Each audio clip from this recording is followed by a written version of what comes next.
السلام علیکم ناظرین، میں ہوں احمد جدون اور آج ہم بات کریں گے قاسم خان کے سٹیٹمنٹ کے اوپر۔ عمران خان کے بڑے بیٹے قاسم خان نے ایک ایسا سٹیٹمنٹ دیا جو کہ سوشل میڈیا پر خاص طور پہ وجہ تنقید بن رہا ہے۔ جانتے ہیں کہ انہوں نے کیا ایسا کہا جو کہ تنقید کا نشانہ بن رہا ہے، اور اس کے علاوہ ان کے ساتھ کچھ ایسے لوگوں کا موجود ہونا جو کہ پاکستان خلاف ایجنڈے پہ کام کر رہے ہیں۔ جتنا پروپیگنڈا پاکستان کے خلاف ہو رہا ہے اس میں ان کی انوالومنٹ واضح طور پر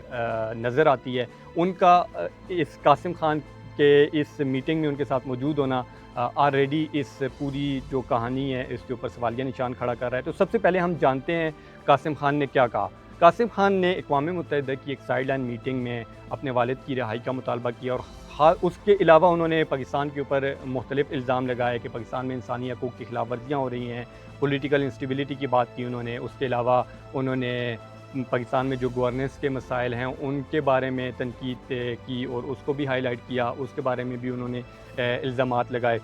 اور اس کے علاوہ سب سے اہم پوائنٹ، جو سب سے اہم پہلو انہوں نے ذکر کیا، وہ پاکستان کا جو جی ایس پی پلس سٹیٹس ہے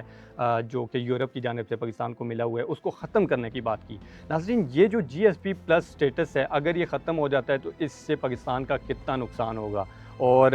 اس حوالے سے ہم تھوڑا سا تفصیل سے جانتے ہیں کہ یہ جی ایس پی پلس سٹیٹس ہے کیا، اور اگر ختم ہو جاتا ہے تو پاکستان کا کتنا نقصان ہوگا، اور یہ ختم کرنے کی بات کرنا کیا قاسم خان کو ایسا کرنا چاہیے تھا، اور اگر نہیں کرنا چاہیے تھا انہوں نے کیوں ایسی بات کی۔ اور پھر اس کے علاوہ پاکستان مخالف جو لوگ ہیں ان کے ساتھ موجود تھے نسیم بلوچ، جو کہ بلوچستان کی جو بی ایل اے تنظیم ہے اس کے حوالے سے ان کا اوپنلی سٹانس ہے، وہ اس کو سپورٹ کرتے ہیں۔ بلوچستان کی علیحدگی کے حوالے سے ان کی جتنی بھی اقدامات ہیں وہ سب کے سامنے ہیں، اور را کے ساتھ جو ان کی انوالومنٹ ہے، را کے ساتھ مل کے بی ایل اے کو فنڈ کرنا، بی ایل اے کو سپورٹ کرنا، یہ نسیم بلوچ کی پہچان ہے، اور وہ اوپنلی اس چیز کا اظہار بھی کرتے ہیں۔ اب اس نسیم بلوچ کا قاسم خان کے ساتھ موجود ہونا یہ بہت بڑا سوالیہ نشان ہے۔ اس کے علاوہ ان کے ساتھ ایک دوسری شخصیت موجود تھی جو کہ عارف اجاکیہ، یہ بھی بہت تنقید کی زد میں آ رہے ہیں، کیونکہ یہ بیسیکلی تو پاکستانی ہیں، ان کے پاس پاکستان کا پاسپورٹ بھی موجود ہے، لیکن یہ اپنے آپ کو پاکستانی نہیں مانتے بلکہ یہ اپنے آپ کو انڈین کہتے ہیں، پراؤڈ انڈین کہتے ہیں۔ اور اس کے علاوہ انڈیا کے حق میں، انڈیا کی سپورٹ میں بات کرنا، پاکستان مخالف اقدامات میں کھل کے سامنے آنا، پاکستان کے خلاف کھل کے، اداروں کے خلاف کھل کے انٹرنیشنلی کام کرنا، اور پاکستان میں یہ بھی انسانی حقوق کے حوالے سے مختلف طرح کے الزامات لگاتے ہیں۔ لیکن انڈیا کے اندر جو کشمیر میں مظالم ہو رہے ہیں، کشمیر میں انسانی حقوق کی خلاف ورزیاں ہو رہی ہیں، اس کے علاوہ انڈیا میں مائنورٹیز کے ساتھ جو مظالم ہو رہے ہیں اس کے حوالے سے یہ کوئی بات نہیں کرتے، تو یہ بھی آلریڈی تنقید کی زد میں۔ اب یہ ان دونوں کا قاسم خان کے ساتھ موجود ہونا بہت بڑا سوال اٹھتا ہے کہ قاسم خان ان جو پاکستان مخالف لوگ ہیں ان کے ساتھ موجود ہو کے اور پھر پاکستان کے جی ایس پی پلس سٹیٹس کو ختم کرنے کی بات کرنا، تو یہ سارے جو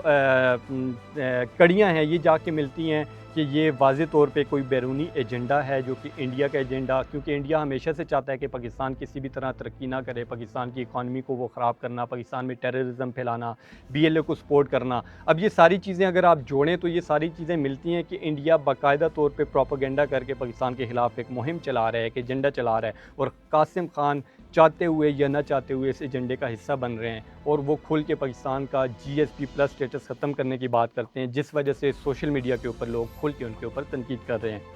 اب ہم بات کرتے ہیں اگر جی ایس پی پلس سٹیٹس ختم ہو جاتا ہے پاکستان کا تو کتنا نقصان ہوگا پاکستان کا، اور خاص طور پہ پاکستان کے ساتھ ساتھ عام پاکستانیوں کا۔ تھوڑا سا جانتے ہیں کہ جی ایس پی پلس سٹیٹس کیا ہے۔ یہ پاکستان کو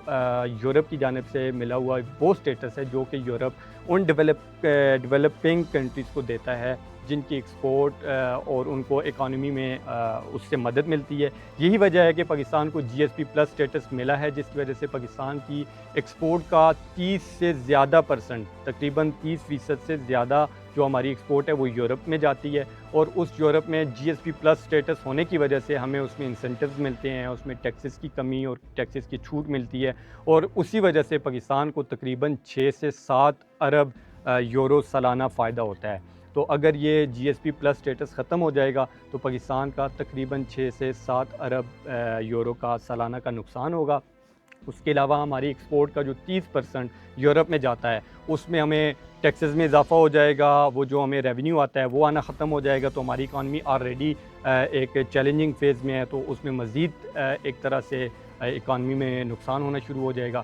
سب سے بڑھ کے یہ کہ ہماری جو ایکسپورٹ یورپ میں جاتی ہے اس میں جو کاٹن انڈسٹری ہے وہ سب سے بڑا حصہ 70 سے 80% حصہ کاٹن کا ہے، جس میں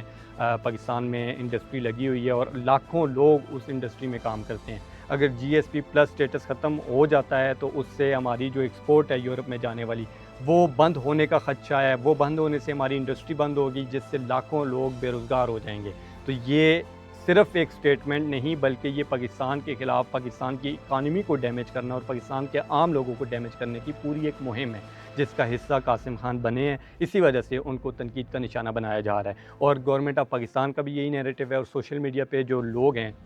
وہ بھی یہی کہہ رہے ہیں کہ پاکستان سب سے پہلے پاکستان کے خلاف کسی بھی قسم کی مہم، چاہے وہ انڈیا کرے یا کوئی بھی کرے، اور اس میں کوئی بھی اعلی کار بنے، وہ کسی صورت بھی قابل قبول نہیں ہوگا۔ اور لوگوں کا یہ کہنا ہے، سوشل میڈیا اور جو ایکسپرٹ ہیں ان کا یہ کہنا ہے کہ قاسم خان کا یہ رائٹ ہے کہ وہ اپنے والد کے لیے اپنے والد کے لیے آواز اٹھائیں، ضرور اٹھائیں، لیکن پاکستان میں ہمارا عدالتی نظام موجود ہے، پاکستان میں آ کے اپنے والد کے کیسز کو فائٹ کریں اور عدالتوں سے انصاف لیں، اور اگر جس طرح بھی اپنے والد کے جو گرفتاری ہے اس میں رہائی کے لیے ان کو جو بھی قانونی اقدامات ہیں وہ ضرور کریں، لیکن اس قانونی اقدامات کو کا بہانہ بنا کے پاکستان مخالف کسی مہم کا حصہ بننا، یہ سراسر پاکستان کے خلاف ایک واضح اقدام ہے، جس کو کسی بھی صورت قبول نہیں کیا جائے گا، اور نہ ہی پاکستانی اسی وجہ سے پاکستانی اس کو تنقید کا نشانہ بنا رہے ہیں۔ تو اس حوالے سے ہم مزید بھی آپ کو اپڈیٹ کریں گے، لیکن ابھی اس ٹائم پہ اس صورتحال میں قاسم خان کو شدید تنقید کا نشانہ بنایا جا رہا ہے، جو کہ عام پاکستانیوں کی جانب سے سوشل میڈیا پہ ان کو تنقید کی جا رہی ہے، اور اس حوالے سے لوگوں کی جانب سے اور ایکسپرٹ کا بھی یہ کہنا ہے کہ وہ اپنے والد کے لیے آواز ضرور اٹھائیں، لیکن پاکستان مخالف کسی بھی مہم کا حصہ بنیں گے تو ان پہ تنقید ضرور کی جائے گی۔ اس حوالے سے ہم جو بھی اپڈیٹس ہوں گی آپ سے شیئر کریں گے۔ مجھے ہمارے اس ویلاگ سے اجازت دیجیے، اگلے ویلاگ میں دوبارہ ملاقات ہوگی۔ اللہ حافظ۔